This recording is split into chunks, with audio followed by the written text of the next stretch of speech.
Okay, Hare Krishna. So I hope you can hear me now. Forgot to plug in the mic. All right, so today we are going to be reading from Bhagavad-gita, chapter 2, text 16. Jai Radha Madhava Kunja Bihari Jai Radha Madhava Kunja Bihari Gopi Jana Vallabha Girivardhari Gopi Jana Vallabha Girivardhari Yashodanandana Braja Jana Ranjana Yashodanandana Braja Jana Ranjana Yamuna Tira Vanachari Yamuna Tira Vanachari Jai Radha Madhava Kunja Bihari Hare Krishna Krishna Krishna Hare Hare Hare Rama Rama Rama Hare Hare Hare Krishna Krishna Krishna Hare Hare Hare Rama Rama Rama Hare Hare Jayam Vishnupad Paramahamsa Paribrajikacharya Astotra Shadashishi Madha's Divine Grace A.C. Bhaktivedanta Swami Srila Prabhupada Ki Jai Ananda Koti Vaishnava Vrinda Ki Jai Namacharya Srila Haridas Thakur Ki Jai Prem Skaho Shri Krishna Chaitanya Prabhu Nityananda Shri Advaita Gadadhar Shiva Sadi Gaura Bhaktivinoda Ki Jai Jai Shri Radha Krishna Gopinath Shama Kun Radha Kun Giri Govardhan Ki Jai Shri Vrindavan Dham Ki Jai Navadvip Mayapur Dham Ki Jai Gangamai Ki Jai Yamunamai Ki Jai Tulasi Devi Maharani Ki Jai Samaveta Bhaktivinoda Ki Jai. All glories to all the assembled devotees, all glories to all the assembled devotees, all glories to all the assembled devotees. Om Namo Bhagavate Vasudevaya. Om Namo Bhagavate Vasudevaya. Om Namo Bhagavate Vasudevaya. Okay, so we are reading from Srimad Bhagavad-gita as it is, chapter 2, text 16. Excuse me.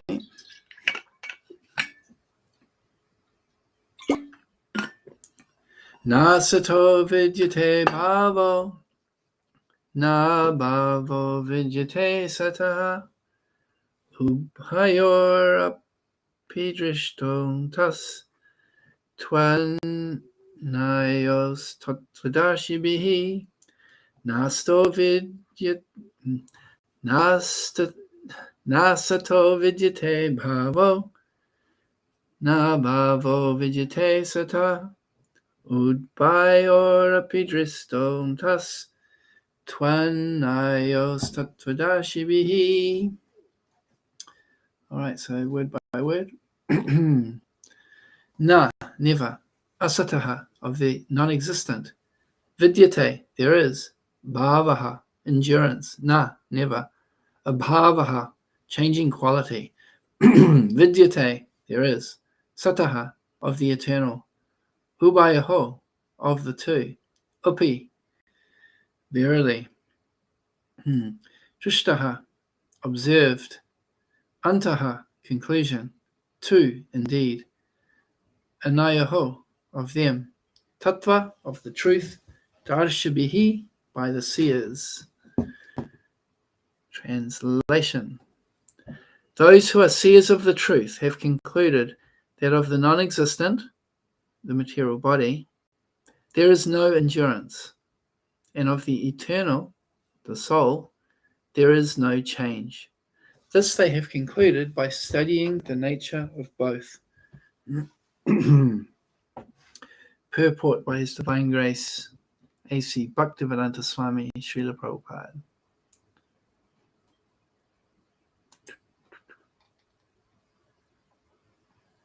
Okay. There is no endurance of the changing body. That the body is changing every moment by the actions and reactions of the different cells is admitted by material medical science, and thus growth and old age are taking place in the body. But the spirit soul exists permanently, remaining the same despite all changes of the body and the mind. That is the difference between matter and spirit. By nature, the body is ever changing, and the soul is eternal. This conclusion is established by all classes of seers of the truth, both impersonalist and personalist.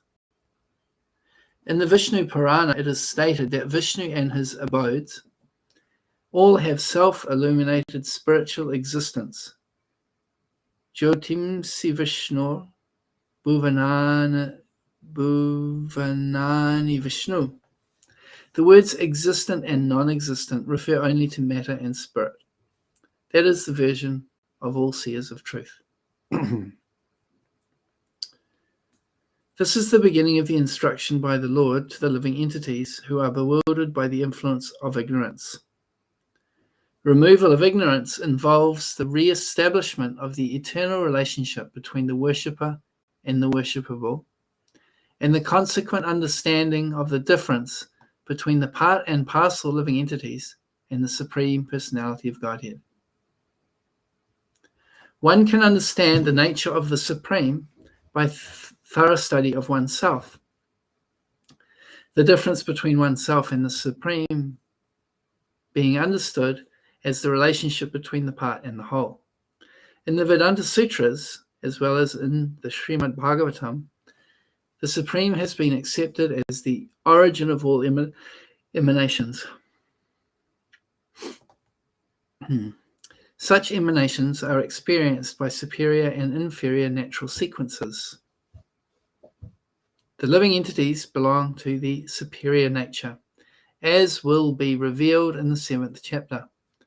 Although there is no difference between the energy and the energetic is accepted as the supreme, and the energy or nature is accepted as the subordinate. The living entities, therefore, are always subordinate to the Supreme Lord, as in the case of the master and servant, or the teacher and the taught. Such clear knowledge is impossible to understand under the spell of ignorance.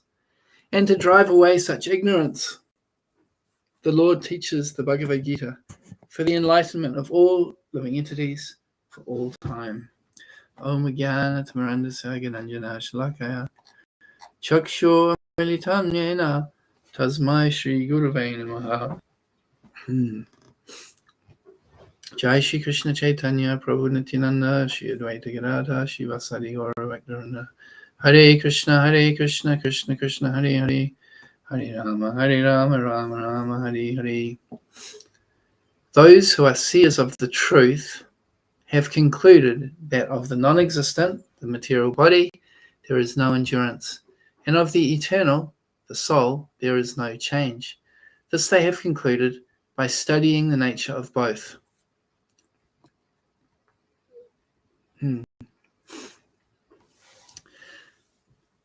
So the first point that comes to me, just from reading the translation, is this final sentence here. This they have concluded by studying the nature of both. And this reminds me of the verse from Sri Ishopanishad that says that we should study the nature of vidya, knowledge, and nescience side by side. In other words, if we're living in this material world, our ultimate goal is spiritual.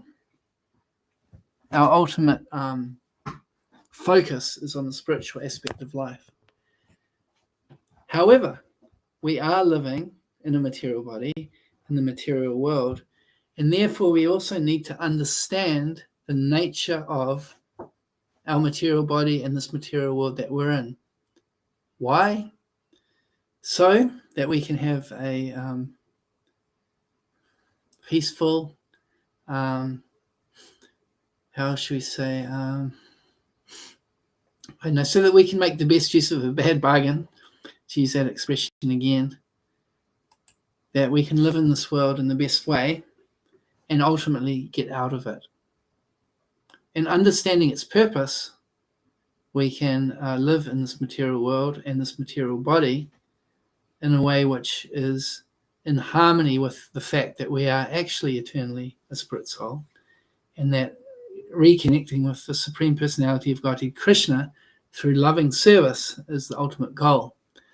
But if we don't understand the difference of soul and matter, we don't understand to a certain extent the way the material world works, then we'll be struggling. Just like there's some sahajas, people who take things cheaply, and they think that just by putting on a sari, like, men think that, if I want to become a gopi, then I just have to put on makeup and wear a sari and act like a lady, and then that's spiritual life. When we understand that, no, this connection with Krishna is a different thing than what we do with our body. Just like Srila Bhaktisiddhanta Saraswati Thakur, the strictest brahmachari, and yet he was intimately connected with Radha and Krishna, in the highest form of Madhurya Rasa. But from the external point of view, he was a very strong, lion-like man. So what our material body appears to be like, it's really got nothing to do with what the soul is on the inside. And if we think that changing our material body, like the sahajas do, it shows that they're not understanding the difference.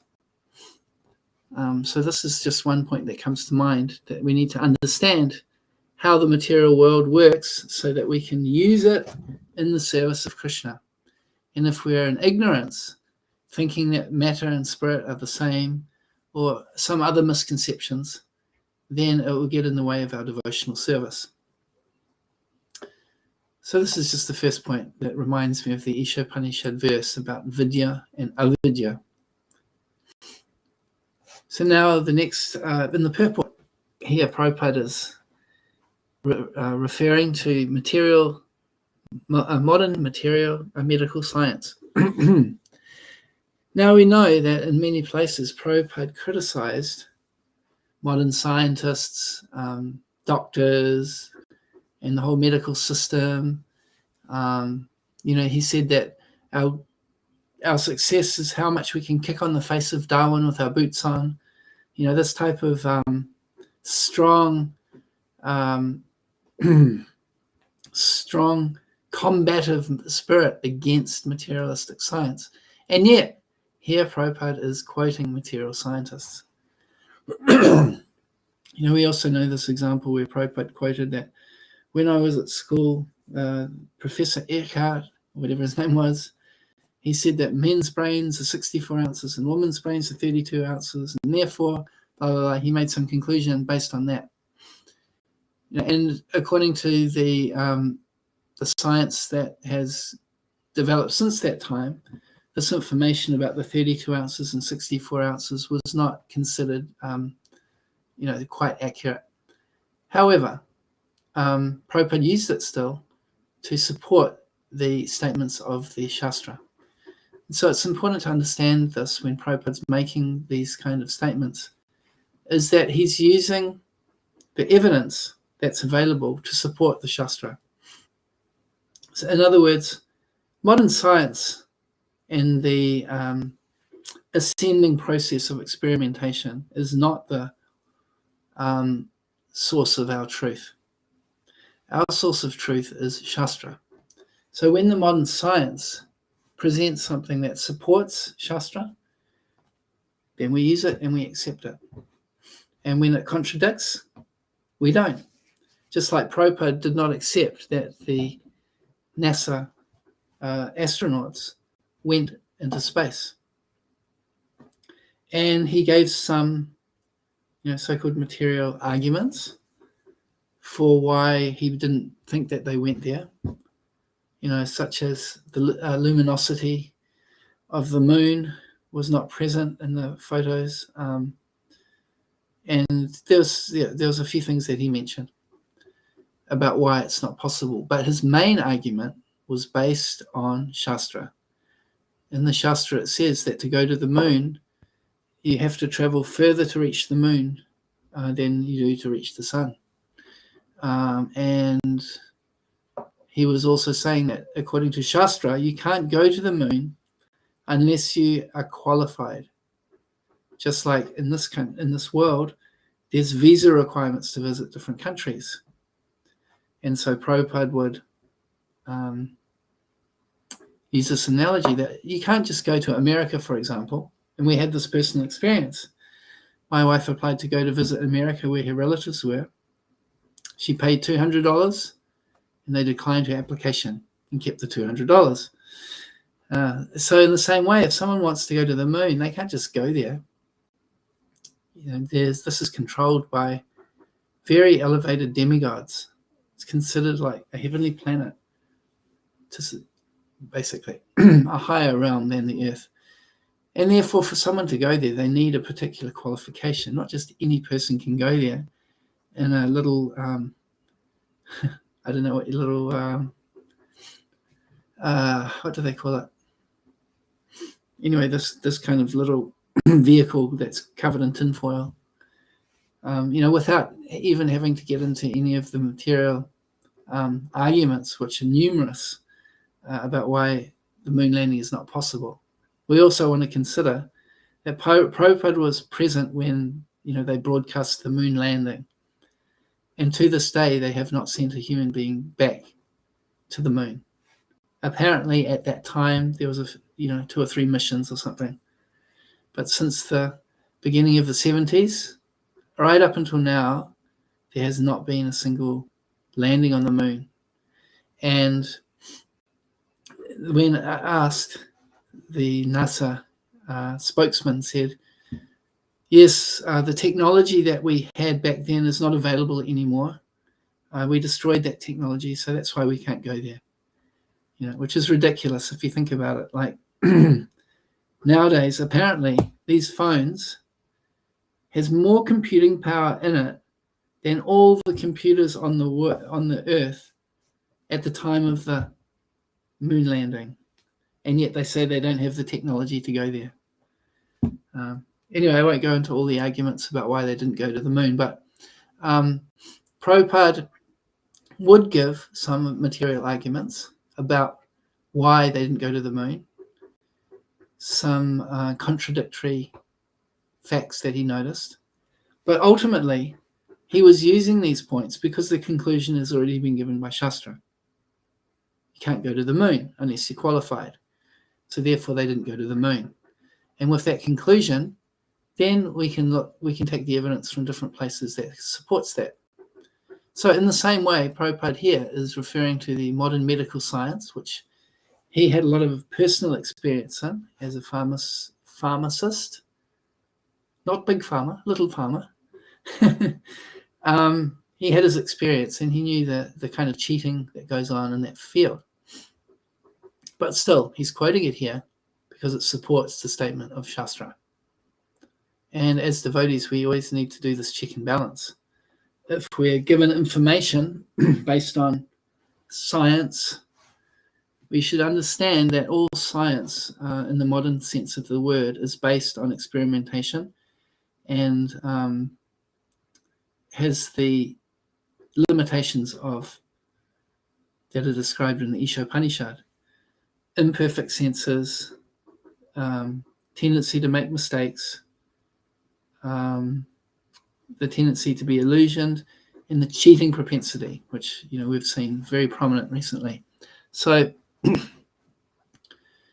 we don't take these scientific things to be absolute, but we always need to reference back to Shastra.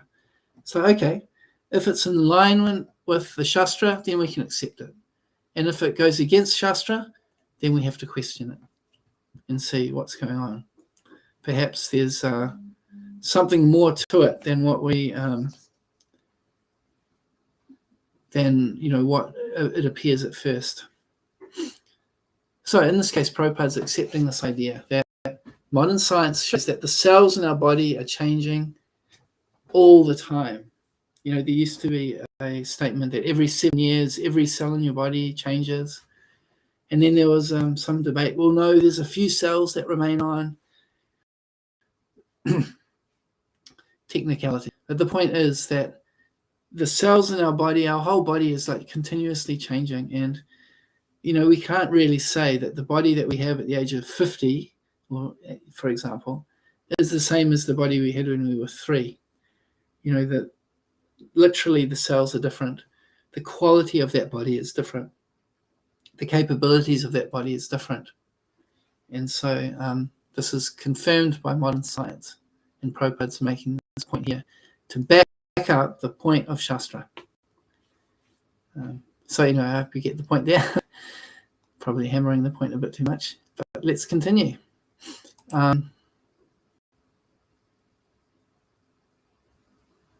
So growth in old age is really just this, is the changing of the body, but we're still the same person. We've already had that verse about how we're changing bodies throughout this life, and Prabhupada's referring to science here.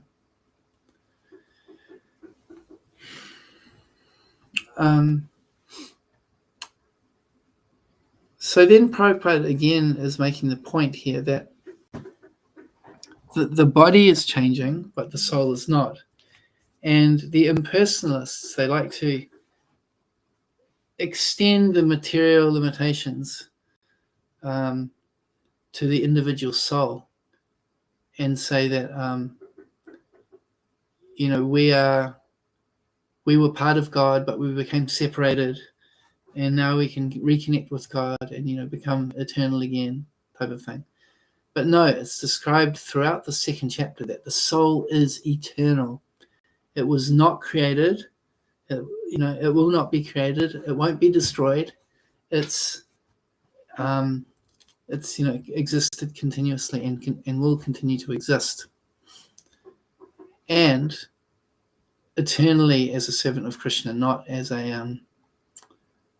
not that when we're in the material world we think that we're separate, and then when we get self-realization we become Vishnu or Brahman or something.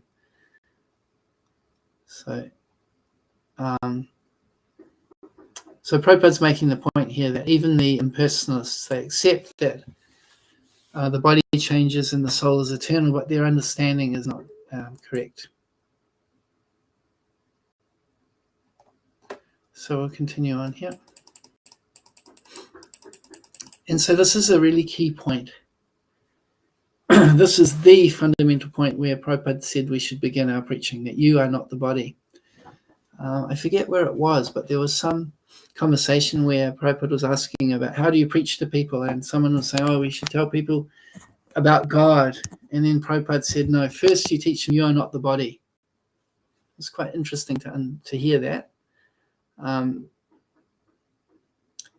Because once we understand that we're not the body, then it opens up a whole new world of possibility.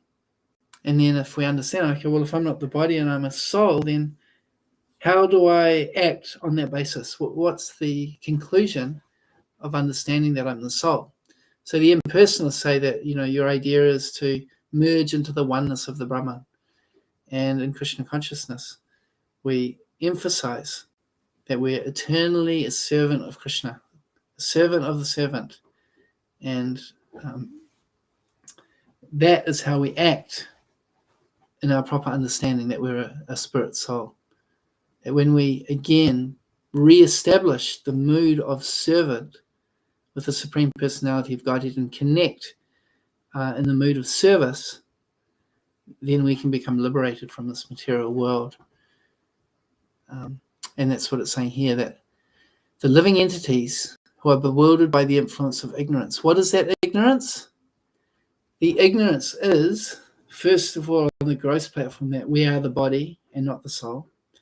And on a deeper level, the real ignorance is that we are eternal servants of Krishna. And we've forgotten, the ignorance that we have is that we've forgotten that our eternal relationship with Krishna is as a servant.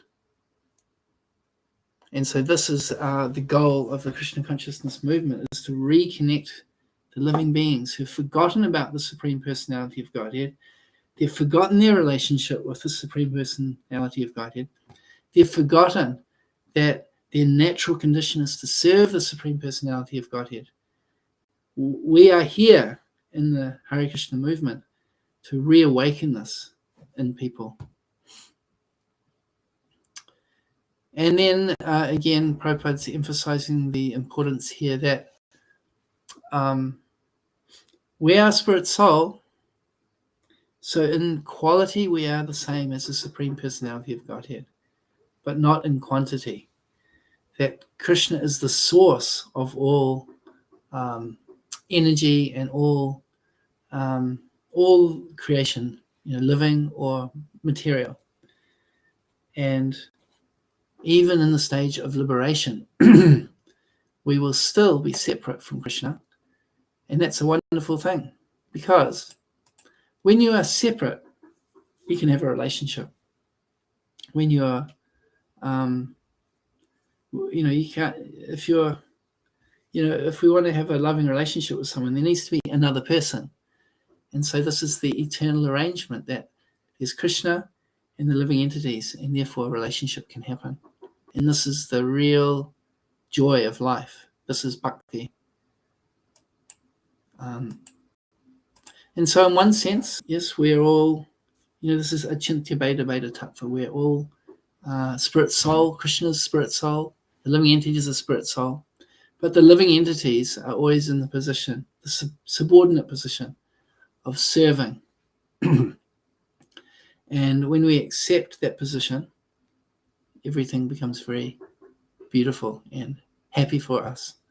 It's such a wonderful position that even Krishna himself saw the happiness that his devotees were experiencing by serving Krishna, that Krishna himself wanted to taste that happiness.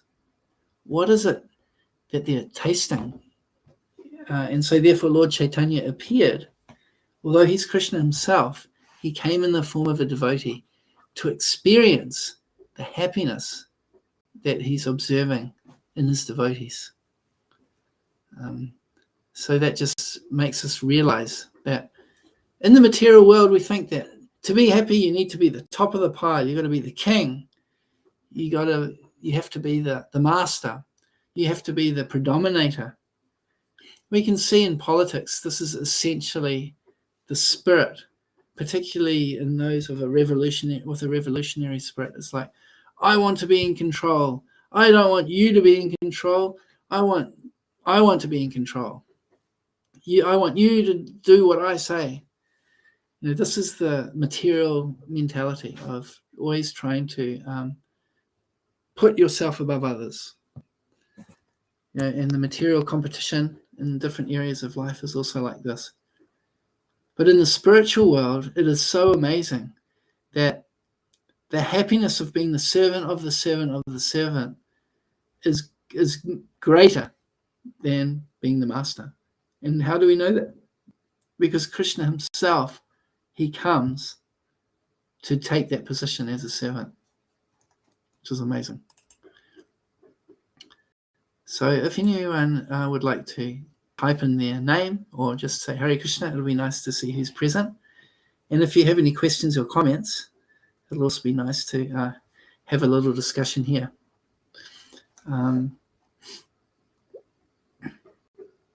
But it's making the point here that this knowledge of Krishna consciousness at the end is not possible for someone to create by their own speculation. Hare Krishna, Arjuna Prabhu, thanks for being here. And Howard Lucas, thank you again for being here.